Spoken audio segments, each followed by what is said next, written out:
MS4 annual report. And I make a motion to open the public hearing. Do I make a motion for that? I should have done it. I know. Because it has to be held right. Pam to do the MS4 stormwater management. What is MS4? We're going to let her tell you. I'm going to tell you what it is.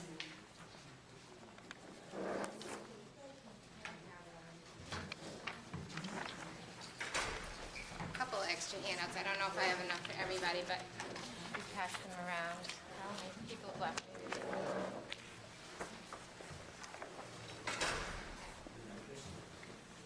Good evening. Thanks for having me tonight.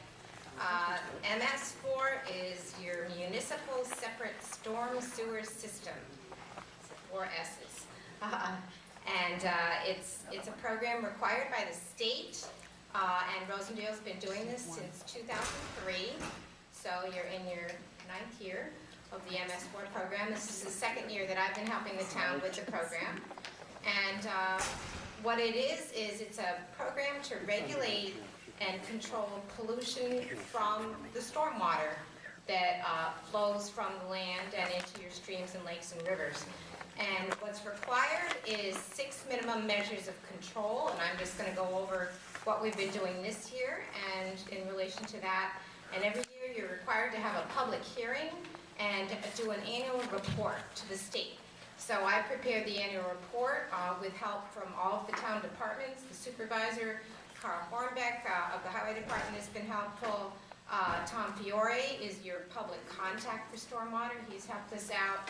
And so I've collected all the data, put together the report. We now have a draft report, which Jean has a copy of, and I don't know if Tom also has a copy. Tom Fiore has a copy of that as well. Last year we posted it to the website. This year the website's in transition at the moment, so there's one available. And is there one at the town clerk's office? It's one at the town's clerk's office as well.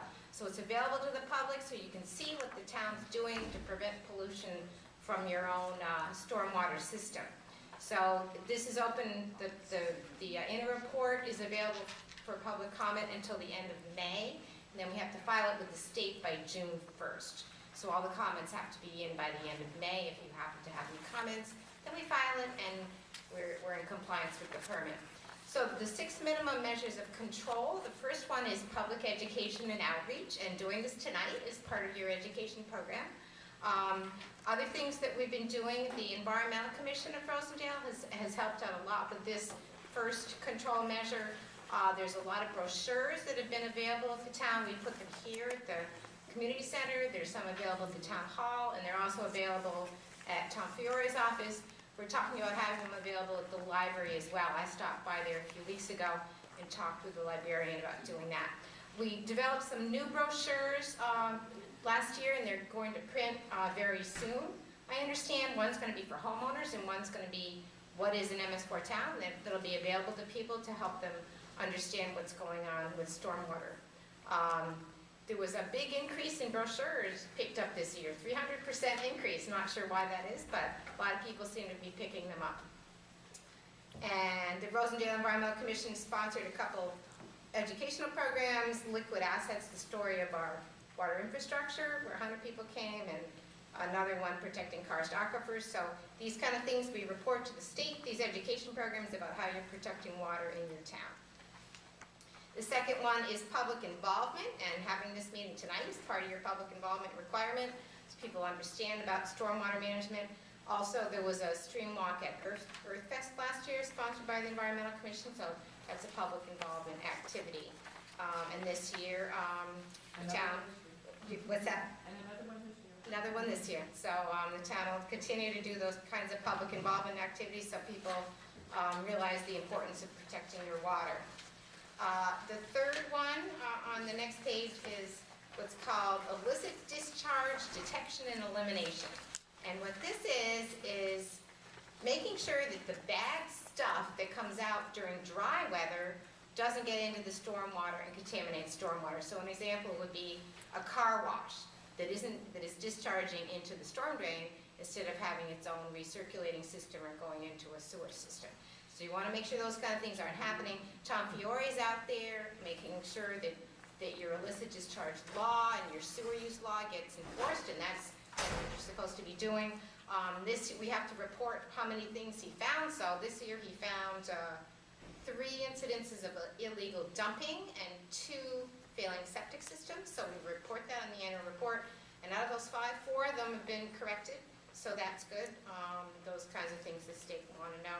And then what's planned for this year, and actually because it happened after March 9th, it's in the new year. But anyway, I went out with Tom and we did dry weather screening of the outfalls. And what we do, we spent a day and went out there, looked to see if anything bad was coming out of the outfalls, basically. We didn't find anything, which is good. It's a good thing. There were very few that were flowing. It was in March when it was dry and sunny. So we took a look. We took an inventory of about a quarter of the outfalls in Rosendale. I put it into a database with photos, and all that information is available over 5 years. You're supposed to do that for all your outfalls, have a database, and make sure that nothing bad is coming out and into the waters of the state. So right now, you're looking pretty good in that regard.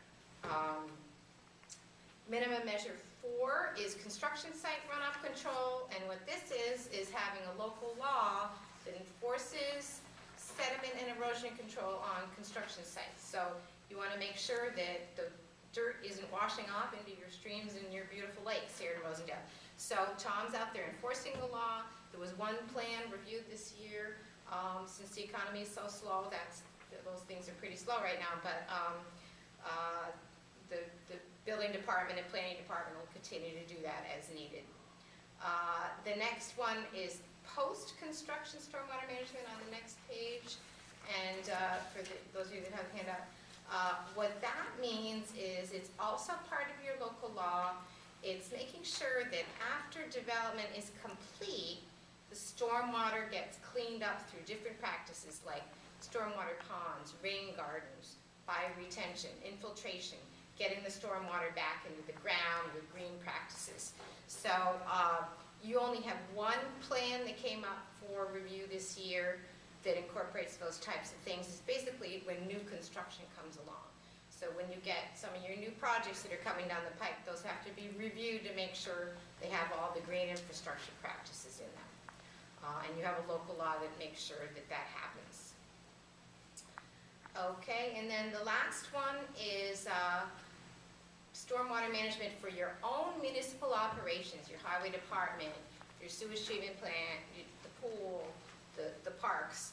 And Carl Hornbeck is in charge of a lot of this with the highway department and the things he does out on the roads. So they sweep the parking lots and the streets every year. This year they cleaned a lot, more than twice as many catch basins as last year, basically because of the Hurricane Irene and Lee. And they need to clean those out, make sure the water can flow through, and they don't get clogged up and cause more flooding problems. So that's part of what we report to the state on this stormwater annual report. And then another thing that we did this year, it's required once every 3 years to do a self-assessment of your municipal facilities. So in November, Carl and Terry both helped me with this. We went around and we looked at every facility that you have in town. We did a little checklist of what could potentially generate pollution and suggestions that we had for cleaning it up. So everything looked pretty good. There were a couple of suggestions I had for the highway department and a couple of other small places in town. But in general, it looked pretty good. I put together a report, and I have another copy of it, which I didn't bring lots of copies of that since it's 10 pages, but that report is a write-up of what we found that day, and it goes into what's called your Stormwater Management Program Plan, which is a binder that Tom keeps in his office, and actually Carl would like, Tom keeps in his office, but Carl would also like to get a copy of that eventually, about everything related to the stormwater program, all the local laws, the education pieces, this self-assessment. That report, hopefully the copy that I sent to the town is in that binder now. we send over some, I think. What's that? I'm pretty sure we send it over to. Okay, great. So Tom has a copy of that. So plan for this year, the highway department will continue, to do the things that they're doing, sweep the streets and parking lots, clean the catch basins. This also involves your recreation department, making sure the parks stay clean, the trash doesn't get in the streams. So this whole program involves a lot of the different town departments.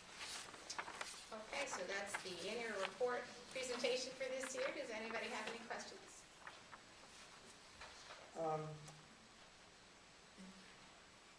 Measure 5, post-construction stormwater management. You seem to imply that was, you had one this year, and seem to imply that that's something that gets done once at the end of construction. Is there any long-term follow-up on post-construction, similar to what the town does on municipal operations? Well, it's actually, it also includes a planning process. So if a project comes in that's proposed before the planning board that is more than 1 acre of disturbance and certain types of projects, certain size projects are required to plan for these stormwater management practices. So it would start at the beginning of a planning board review process of how to incorporate these post-construction practices. I'm not sure if that answers your question. Well, what I'm more concerned about is, in the case of municipal operations, they clean out a bunch of catch basins. That's something that has to be done on an ongoing basis. A large development could have the same kinds of requirements, where there's ongoing maintenance required to keep the stormwater system functioning correctly. Is there any oversight of that? Yes, yes. And actually 2 things. One is in minimum measure 4, the town has to keep an inventory of all the active construction sites and how many times that Tom went out and checked to make sure they were doing what they're supposed to be doing. For minimum measure 5, you're supposed to have an inventory of all the post-construction practices in town, which means all the stormwater ponds, infiltration, rain gardens. It starts to get to be a lot with the green infrastructure stuff. But right now your inventories are very small. There aren't very many in town. But it's a chart that says where they're located, what type of practice it is, and how often, who maintains it, and how often it was maintained. So I've done a template of that for Tom that he has, basically it's not filled in because we don't have much in town. But as more things come online, they should be added to that inventory, and then once a year you'd go out and check and make sure they're being maintained according, there's protocol in the New York State Stormwater Management Design Manual. There's maintenance checklists in there, and they can be used to make sure they're being maintained. So there's a yearly inspection requirement. Right, and sometimes even more than sometimes more than a year, sometimes less than a year, depending on the type of practice. Thank you. So the building part, or Tom, the stormwater manager, should be reporting all of, is that the person who's doing it for this inventory every time there's a development? And do we have a procedure in place in Rosendale for that? No. Probably something I should talk to Tom about, but yeah. Because these practices will increasingly be used, well, if there's ever development again, with the recession, there hasn't been much. Okay. But they will increasingly be used, and that's a major task, to keep on top of. Right, right, this is true. Although some of them, like, a stormwater pond probably only has to be maintained once a year. Mowed, the vegetation kept to a reasonable level, inspected for, animal burrows, and it only gets dredged maybe once every 5 to 10 years. Something like a rain garden is more landscaping maintenance. Something like an infiltration basin, maybe once a year. It isn't something that has to happen every month, but at least once a year. To talk about keeping that inventory and how we does it. Yes. You mentioned one had been done on Lucas Avenue. Now perhaps these other couple of new constructions I'm thinking of are too small, but there's 2 houses went up off of 32 across from Plaza, and a duplex, I think it was, or multifamily dwelling on Lower Broadway, Lower James Street. If they're less than 1 acre of disturbance, of soil disturbance, then they're not required to file for this construction stormwater permit. I don't know the sizes So, of those. I'm just guessing, I'm not sure. I had asked Tom how many had more than 1 acre, and the one on Lucas Avenue is the one he mentioned, so. And you might not realize when they may be doing stormwater prevention techniques without you realizing it. Of course. You know, so just because there's construction, and, you know, you see a, what do you call them? Silt fence, you know, that would probably show that they're working within the permit. You know. But that's a good point, because even if it's less than 1 acre, You still want a silt fence. you still want the silt fence, Right. or seed and mulch actually is good too, because if it's less than 1 acre and that developer causes siltation into a stream so that you can see, it's called substantial visible contrast. If there's clear water, or even if it's slightly muddy water and then really muddy water, you can see the difference. They can get a violation from DEC, even if it's less than 1 acre, even if they don't require the permit. So they can, you know, they should always be practicing the erosion and sediment control. However, what does, you know, we had a lot of flooding this past year. What's the relationship? I know that the intention is to use practices that protect water quantity and quality. But when you have an event like the severe flooding, is there anything we need to report, or how does that get handled?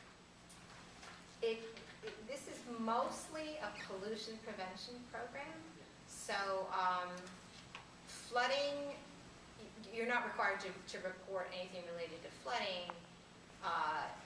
The way that it comes into play into this program is in new development, where the stormwater manual requires the 100-year control. In most cases, or a few cases, things are exempt, but in general, the 100-year storm, we had, actually I think we had like a 500-year storm with those two storms, but you know, once every 100 years you get a storm of, you know, 8 inches of rain, and new development is required to have enough stormwater control practices that water is held back and it's not going to cause more flooding in the future. So this program theoretically will help with future flooding from new development. It's not going to help you very much with existing development. You're supposed to have a plan for retrofits in town, where you're supposed to prioritize certain sections of town and say, we're going to retrofit this section of town because we have a lot of problems with stormwater, flooding, and pollution. But it's not required to do that for every single development. You're supposed to have a plan for how you're going to do it, but except for in the East Hudson watershed, New York City watershed, they have much more requirements for the retrofit. But for you, you mainly have to have a plan. So. I think also, the way we were affected is that it was a lot more cleanup in storm drains than normal because of flooding. So that, in that way. That's true. That's true. But it also made our highway department more aware of making sure that that was taken care of right after the flood, because we have this in place. What do you say? Okay. Now, I just have a technical question for you. Because we're supposed to be able to continue to take comments, right, until just tonight. You could, well, you should have the public hearing open For written I comments? think I put in the report through May 25th or something like Okay, that, so the public hearing stays open for written comments till till May 25th. 25th. And then you'll let me know if you've got any, and we We adopt finalize the report and attach them to the report is what we do. So we're not closing the public hearing? Correct, yeah. But do we have to actually approve the report before you send it in? Yeah.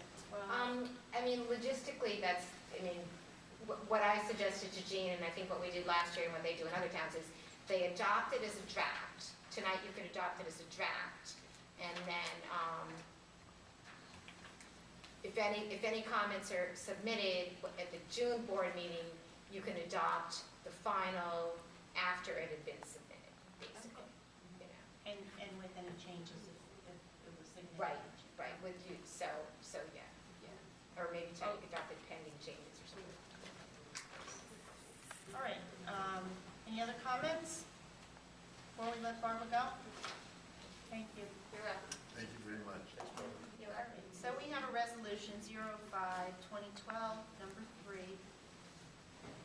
And that resolution is to accept the 2011-2012 Stormwater Management Program Annual Report. Whereas the town of Rosendale is a regulated municipal separate storm sewer community, MS4. Whereas the town of Rosendale is committed to the management of stormwater control and pollution prevention. Whereas the town board of the town of Rosendale has accepted the 2011-2012 draft stormwater management program annual report prepared by the town's consultant. And now therefore be resolved that the town board of the town of Rosendale accepts the 2011-2012 draft stormwater management program annual report prepared by the town consultant Barbara Kendall. I second that.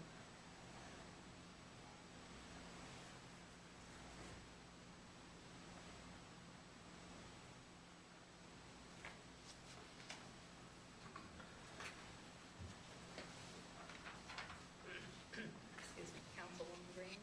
Yes. Councilman Hassett? Yes. Councilman Ryan? Yes. Supervisor? Yes.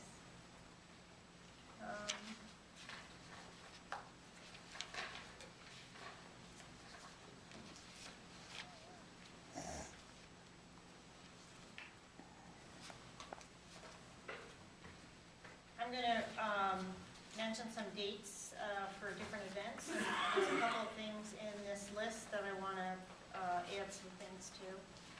Sunday, May 13th, Emmanuel's Pedigree Rabies Clinic is 10 to 12 p.m. Wednesday, May 16th, Rosendale Chamber of Commerce is having Grow Your Business Marketing Series, 7 to 9. Is that here? Yes. That's here. Sunday, May 20th, the car show at the Rec Center from 10 to 4. Tuesday, May 22nd is Grievance Day at the Rec Center, 2 to 4 and 7 to 9. And I just want to add to that, find it. Can I get this reminder, the May 23rd, 24th, 25th, benefit for the 20% contribution? Oh, yeah. I just want to mention, as far as grievance goes, the hours for the assessor is 8 to 12, Monday through Friday. On May 10th, 14th, and 16th, 8 to 12, assessor will be available at the roll. Saturday, May 12th, from 8 to 12, and May 10th from 6 to 8. Grievance Day, as I said, is Tuesday, May 22nd, 2 to 4 and 7 to 9.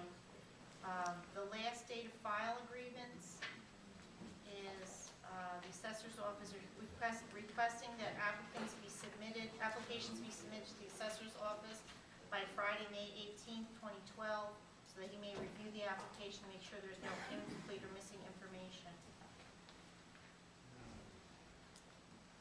Please remember that the assessments for the 2012 roll is based on market value as of July 1st, 2011. If you are reviewing sales, you should only use sales prior to this date. Of course, if you have any questions, you can call the assessor's office to talk to Mike Dunham yourself. Gene, one addition to dates to remember, tomorrow night is the Women's Club annual dinner, and it's their 80th anniversary, so they're celebrating 80 years tomorrow night. So that'll be at that'll be right here. Wasn't that sold out? Yes. On Thursday, May 24th, there's a symposium on white nose syndrome in bats at the Rec Center from 7 to 8:30. I don't know if, yeah, the Women's Club is on here. Oh, the Women's Club, oh no, May 26th at 9, the Women's Club of Rosendale is doing a clean sweep. Monday, May 28th, Memorial Day, town offices are